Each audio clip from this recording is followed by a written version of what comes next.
if I told you that an ancient prophecy and a mysterious star and a cruel king changed the course of history forever?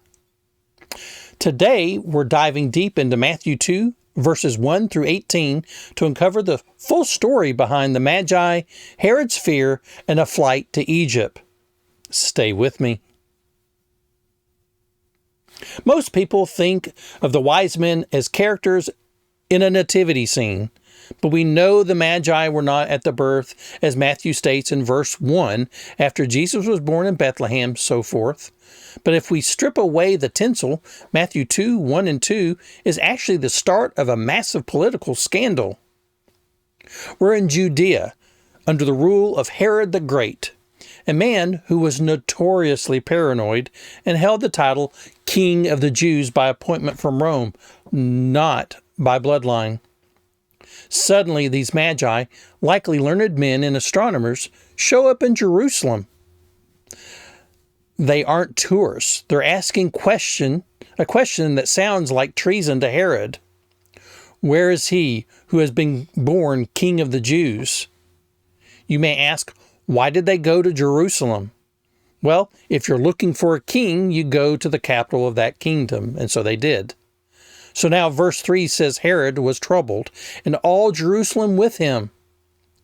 But why?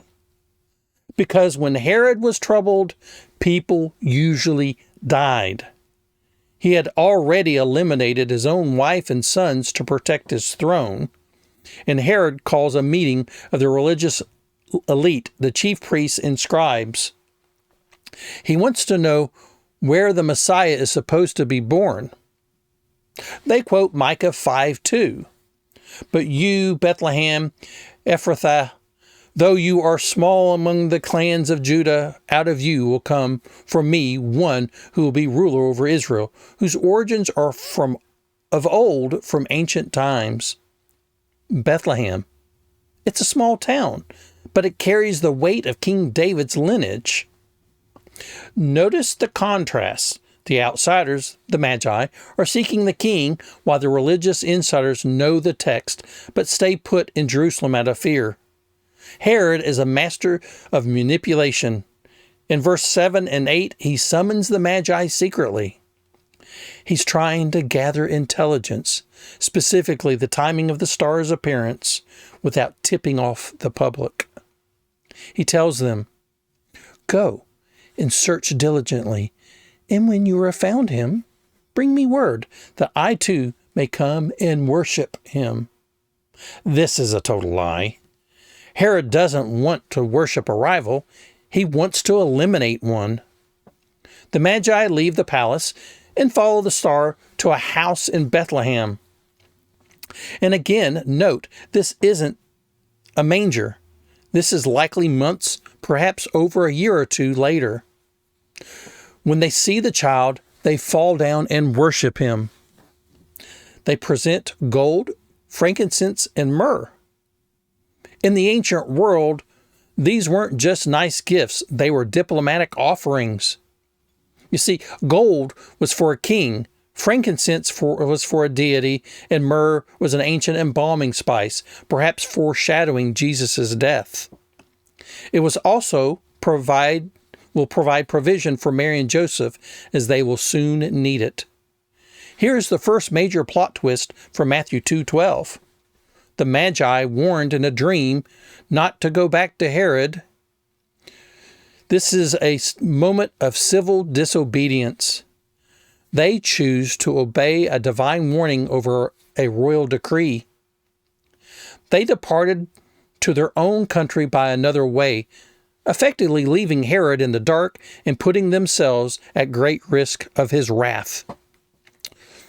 As soon as the Magi leave, Joseph gets his own divine warning in Matthew 2:13. And it says, "And an angel of the Lord appeared to Joseph in a dream. 'Get up,' he said, 'take the child and his mother and escape to Egypt.'" This is a powerful reverse exodus. You see, remember in the Old Testament, Israel left Egypt to find freedom. Here, the king of Israel goes to Egypt to find safety from a tyrant in the Promised Land. So Joseph gets up and takes Mary and Jesus and leaves at night for Egypt, and they don't come back till Herod has passed away. Matthew highlights this as a fulfillment of Isaiah 11:1. Out of Egypt I called my son. The gifts from the Magi likely funded this sudden, expensive international move. And so we end with one of the darkest chapters in the New Testament. You see, Herod realized he had been tricked. And in a blind rage, he ordered the elimination of all male children in Bethlehem, aged 2 and under. Matthew quotes Jeremiah 31:15 in describing Rachel weeping for her children.